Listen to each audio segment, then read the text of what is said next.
Welcome. Tonight we drift far away from the glowing screens and soft linens of modern life, and into a world of salt, stone, and silence. A world where warmth was precious, food was simple and scarce, and comfort, a luxury reserved for few. We often imagine the Vikings as warriors, broad-shouldered figures in horned helmets, shouting above the clash of steel, their ships cutting through northern waves like arrows through mist. But that vision, stirring though it may be, is far from the truth of most Norse lives. Most Vikings were not raiders, not explorers, not warriors. They were people, villagers, mothers, children, fishermen, servants. They did not plunder, they scraped by.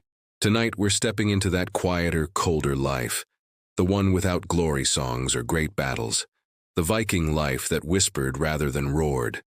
We begin, not in the halls of kings or on distant shores, but in a fishing village, a modest place of sea spray, sod roofs, and weary hands. And we begin, at the start of an ordinary day. You wake up freezing on a dirt floor, your fingers already numb, and the day hasn't even started. Welcome to the real Viking life. The fire has long gone out. A pale light seeps through the cracks in the wooden planks above you, filtered by a low northern sun barely risen from the horizon. There is no blanket, only a coarse woolen cloak wrapped tight around your shoulders. Your breath is visible in the chill. You slept on straw, or perhaps a thin mat of sheepskin, laid directly atop the packed earth. It is damp. It is always damp. You rise slowly, stiffly, not from age necessarily, but from cold, from long hours bent over nets or fires. Your body aches as it often does. The village is stirring now.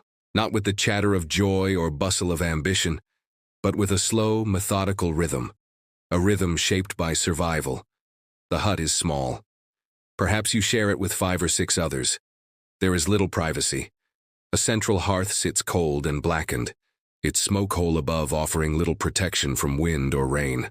Moss fills the gaps between logs, but still, drafts snake through. The air smells faintly of smoke, sweat, salted fish, and the earthy scent of peat.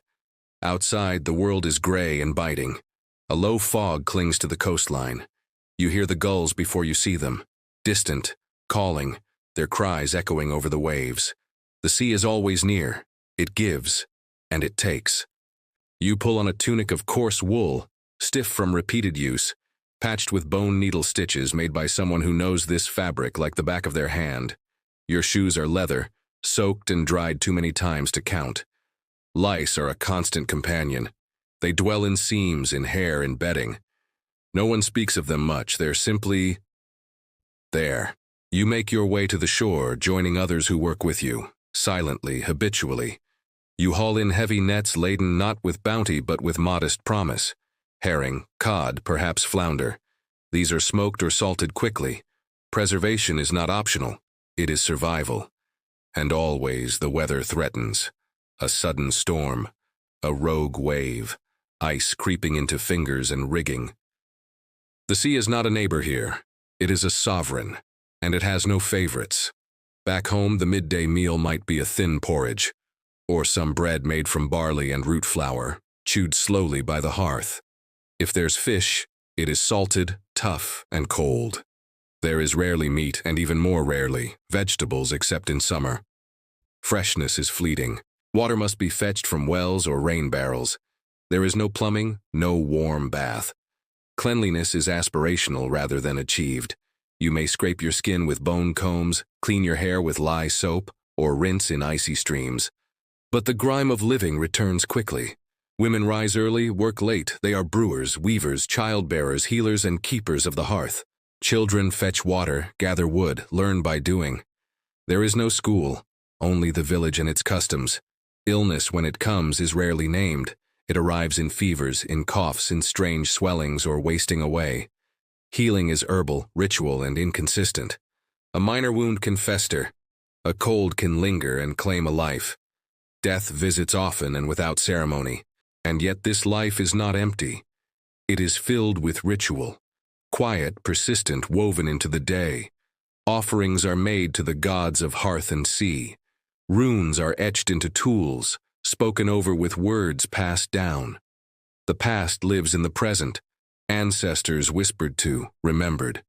Night comes early here, candles are precious. You sit near the hearth, telling quiet stories, mending clothing, carving wood. The sea moans outside. The wind finds its way through every crack. And then sleep comes again, not in comfort, but in necessity. Imagine this rhythm, day after day, year after year. It is not glorious. It is not legendary. But it was real. It was life for tens of thousands of Norse souls etched into the cold northern coasts like weathered runes in stone.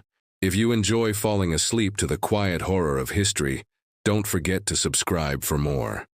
And now, as the village quiets under a sky of distant stars and darkened water, let us drift to another time, a harder time still, where exile shaped ambition, and an angry man carved a kingdom from ice and defiance. When you're ready, I can take you there. The wind is harsher here, less forgiving. It rolls off jagged hills and sweeps across barren tundras, curling around your ankles even beneath thick wool. You are no longer in a quiet village. You are in exile. And your name is Erik Thorvaldsson, though most would come to know you by another name, Erik the Red, a name earned not for your fiery hair alone, but for the blood that seemed to follow in your wake. Erik was born in Norway around the year 950. His early life was shaped by violence, not as myth, but as ordinary truth. His father, Thorvald, was forced to flee Norway after committing a killing. They sailed west across the cold waters, settling in Iceland. Imagine that for a moment. Fleeing one of the harshest lands known to man, because it wasn't harsh enough to match your misdeeds. In Iceland, young Erik grew up in a new kind of wildness, a land of lava fields and roaring coasts, a land still barely tamed by settlers who clung to the soil, to livestock, to breath itself. And as Erik grew, he bore the shadow of his father's choices, violent choices that would, in time, become his own. Erik married and built a homestead. But trouble followed. As disputes broke out between neighbors, over land or servants or pride, it ended once again, in blood. Erik was declared fredlos, outlawed, a man outside the law, outside the protection of the community. Anyone could kill him without consequence. So he left. Again. But this time, there was nowhere left on the map. And so Erik did what few dared. He sailed west, beyond the known edges, where rumor spoke of a land of ice. Greenland, they said, though none had yet truly settled it. Picture the scene. A single ship tossed by northern seas. A handful of followers, no certain landfall. Only cliffs of ice, hidden fjords, and towering silence. Erik explored for years, charting coasts and valleys. He named the land Greenland, not for its color but for its hope. He believed that if it sounded pleasant, more settlers would follow. And they did. When his exile ended, Erik returned to Iceland and spread the tale of a rich green land. By the late 980s, he had convinced hundreds to set sail with him, men, women, children, livestock, all in search of a better place, of land they could claim, of a second chance. The journey was brutal. Only a fraction of the 25 ships survived the crossing, but those that did founded what would become the eastern settlement of Greenland, a harsh colony, wind-swept, ice-bound, isolated, but alive. Erik ruled in Greenland as a kind of patriarch. He was not a king, not officially, but his word held weight. He was ambitious, proud, and by most accounts, dangerous when challenged.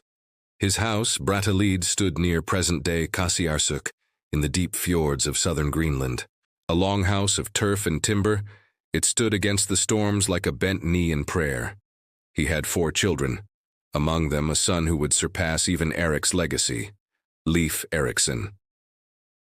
While Erik held fast to the old gods, Odin, Thor, and Freyr, Leif would sail to Norway, convert to Christianity, and later cross the ocean again beyond even Greenland. It is Leif who would find Vinland, believed by many to be part of modern-day Newfoundland. Perhaps the first European to set foot on North American soil, centuries before Columbus. But Erik would never see it. According to saga, when Leif invited his father to join him, Eric fell from his horse. A bad omen, he believed. He stayed behind, and in the land he had claimed, under skies that never forgot the snow, Eric the Red died. His saga was written not in poetry, but in weathered stone and quiet graves. His legacy? An echo that drifted from Norway to Iceland, from Iceland to Greenland, and from Greenland to the edge of the known world. A reminder that exploration is not always noble, that sometimes the frontiers of history are carved by the desperate, the dangerous, and the outcast. Now let us follow the trail Eric began, not through story, but through silence, through ruins left behind, through bones buried in frozen earth. Let us walk now through the lost Norse settlements of Greenland. Imagine yourself standing in a wide, hushed valley. The wind is constant but soft now, as if it remembers footsteps that no longer fall here. The grass is rough, sparse, and threaded with moss. Lichens cling to the stone outlines of what were once homes. Walls no taller than your knee, yet shaped with purpose. A hearth here, a doorway there. All that remains of a life once believed permanent. This is Greenland, and this was a Norse settlement. The people who followed Eric the Red to this place in the late 10th century carved out two major communities, the Eastern settlement, near modern Qaqortoq, and the Western settlement, further north near present-day Nuuk. At their height, these colonies may have numbered around 3,000 souls. Small by modern standards, but significant when you consider the sheer remoteness. And for a time, they endured. For a time, they thrived. Their homes were low and thick, turf walls, wooden frames, and sloping roofs. The design was practical, trapping heat and shielding against wind. Inside, the air was heavy with the scent of burning peat and wool. The floors were packed earth. In the darker months, daylight barely touched the room, and the only glow came from whale oil lamps or firelight flickering against stone. These Norse Greenlanders were farmers first. That might surprise you. So many imagine Viking descendants only as seafarers or raiders, but here they kept sheep and goats and grew what they could. Barley, hay, cabbage. They hunted seals, walrus, and even polar bear. They fished in the fjords, but less than you might think. Their diet relied heavily on livestock, on what the land could offer. They lived close to the land, and the land, at first, gave just enough. But over time, something changed. The grass grew thinner, the winters stretched longer. There were more storms, less predictability. This wasn't a sudden collapse like fire. It was slower, like sleep. What happened? There is no single answer, no single year to mark the end. But the clues have been quietly gathered, through bones, pollen, architecture, and abandoned tools. The Little Ice Age likely played a role. Around the 14th century, global temperatures dropped. The growing season shrank, pastures failed, livestock perished in deep snow. People began to starve, not dramatically perhaps, but consistently. A long hunger, soil erosion also worsened. The Norse had brought old farming methods to a new land, clearing too much turf, overgrazing fragile soil. What worked in Norway failed in Greenland's brittle environment. Trade diminished. For centuries, Greenland's settlements had been tethered to Europe, sending prized walrus ivory in exchange for iron, timber, and grain. But as demand shifted, especially after African ivory entered Europe, Greenland's exports lost value. Supply ships came less often. Sometimes, not at all. And then, there was cultural rigidity. This may be the most human explanation of all. The Norse settlers, for all their adaptability, seemed unwilling to change certain things. They resisted adopting Inuit technologies, like the kayak or the harpoon, tools that might have helped them survive. They clung to cattle even as the animals starved, rather than embracing a sea-based diet. They buried their dead in rich clothing, even as material grew scarce. They continued to build stone churches, long after their world began to fade. Even in hardship, they held to what they knew. And so, the settlements dwindled. The Western settlement vanished first, sometime in the 14th century. The Eastern settlement followed, perhaps 100 years later. There are no written records from the end. No last letter, no final plea. Only silence. Only bones buried in frozen churchyards. Houses where the thatch gave way. Middens filled with fish bones. More in the final years, perhaps a last attempt to adapt. Too little, too late. When Danish missionaries arrived in Greenland centuries later, they found only Inuit communities.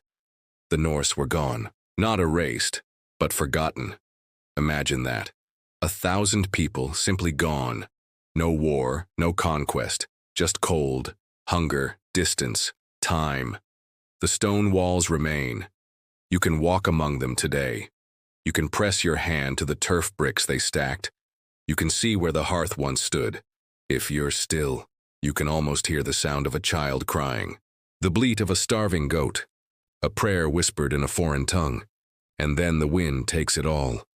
We move now from silence to song, from forgotten fields to the warmth of a hall where the highborn feast, where skalds chant stories and meat sizzles in deep trays. Let us now open the great carved doors and step inside, to the long hall, to the other side of Viking life. The air inside the long hall is thick with warmth and scent. You hear it first, the low hum of voices, the occasional burst of laughter, the hollow clink of drinking horns raised in salute. The fire crackles steadily at the center, its heat pooling into the rafters high above, where soot darkens the beams like ink on old wood. Along the walls, woven tapestries sway gently, catching the flicker of torchlight. This is the seat of Viking power, not the battlefield, but the hall, the hearth, the gathering place of chieftains, jarls, and their retinues. Here, the cold is held at bay, for now. Imagine yourself seated along the edge of a long table, thick and roughly carved. Before you lies a trench of wood, filled with boiled meats, mutton perhaps, or salted pork, served beside barley flatbreads and bitter greens. The flavors are simple but rich, spiced with what could be found or traded, wild herbs, mustard seeds, sometimes imported pepper hoarded like treasure. The drink is mead, honey wine, golden and strong. It coats the tongue, stirs warmth in the chest, dulls the edge of the cold beyond the walls. And the hall is alive. The skald, the poet, rises now. His voice cuts through the noise, not loud, but commanding in its rhythm. He chants from memory, weaving tales of gods and men, of Odin's wisdom, Thor's hammer, and the heroic deeds of those seated near him. These are not idle stories. They are currency. To be remembered is to be immortal. A warrior's death may be swift, but a tale lingers. The skald might recite verses about a raid across the sea, the taking of silver, or a clever retort shouted in the face of death. Each guest listens, waiting to hear their name, their kin, their clan. The prestige of the hall is as much about memory as muscle. Now and then a woman walks among the benches, likely the wife or daughter of a highborn man, or even a respected shield maiden. Viking women of status could hold sway in these spaces, managing the feast, the household, and even speaking in council if widowed or powerful in their own right. The smell of pine resin burns softly from a corner. Trained dog dozes near the fire. Outside, the storm claws at the thatched roof, but here there is plenty. There is heat, there is food, and yet, this too is survival. Just a different kind. In the Viking world, status was protection. To feast in the long hall was not just indulgence, it was politics. A lord fed his people not only to show generosity, but to bind loyalty. Gifts of silver arm rings, fine cloaks, or well-made weapons weren't merely for show. They were contracts. Each cup of mead served was a reminder. You belong here. You owe allegiance. The elite built their identities on conquest. Spoils of war, from distant raids or rival clans, fueled their grandeur. Slaves or thralls taken in raids toiled behind the scenes of these halls. They fetched water, tended the fires, scrubbed the floors with cold, reddened hands. Their presence was constant but quiet, almost invisible, sometimes even forgotten. The contrast is sharp. While one man boasts of silver taken from a Frankish village, a young servant girl kneels to clean spilled broth with a frayed scrap of wool. She will not be sung about. She will not sit at the table. Her story is not chanted. And yet, they shared the same roof. As the feast continues, music joins the poetry. A lyre is plucked. A flute sounds thin but steady. The rhythm is repetitive, almost hypnotic. It blends with the smoke, the shadows, the scent of roasted meat. Time stretches here. There is no rush. There is only presence. Later in the evening, a foreign guest might be invited to share a story of distant lands. Or perhaps a game is played, knucklebones cast onto the floor, wagers made in laughter or quiet challenge. Outside, the night deepens. The stars blink above the timber roof. In these halls, the Viking elite carved a fragile kind of eternity, one rooted in memory, in storytelling, in ritual. These gatherings were more than merriment. They were the machinery of order in a world balanced on chaos. You might think of them as celebratory, but in truth, they were strategic. As you rise from the warmth of the long hall, stepping once more into the darkness beyond the threshold, you carry something with you. A sense of rhythm, of repetition. The soft thunder of footsteps on frozen ground. The crackle of fire on old wood. The weight of memory. Before we close our journey, let your breath slow, your mind quiet. You've wandered far, from frostbitten coastlines to vanishing settlements, from the itch of lice to the hush of forgotten prayers, and finally to the golden echo of the long hall. If you've made it this far, you're already tougher than most Vikings. Subscribe if you find comfort in the quieter corners of history. Now, let us draw our story to a gentle close. The Viking world we so often imagine, with roaring warriors and wild seas, is only a sliver of the truth. The fuller picture is quieter. It is the scratch of rough wool on bare skin, the damp chill of earth beneath your feet, the whispered fear of infection, the hunger that comes after a long winter. It is also the comfort of warmth, the power of story, the stubborn pride in things built by hand. In the cold north, life was not lived in glory, but in persistence. And tonight, perhaps, you feel a little closer to that ancient rhythm.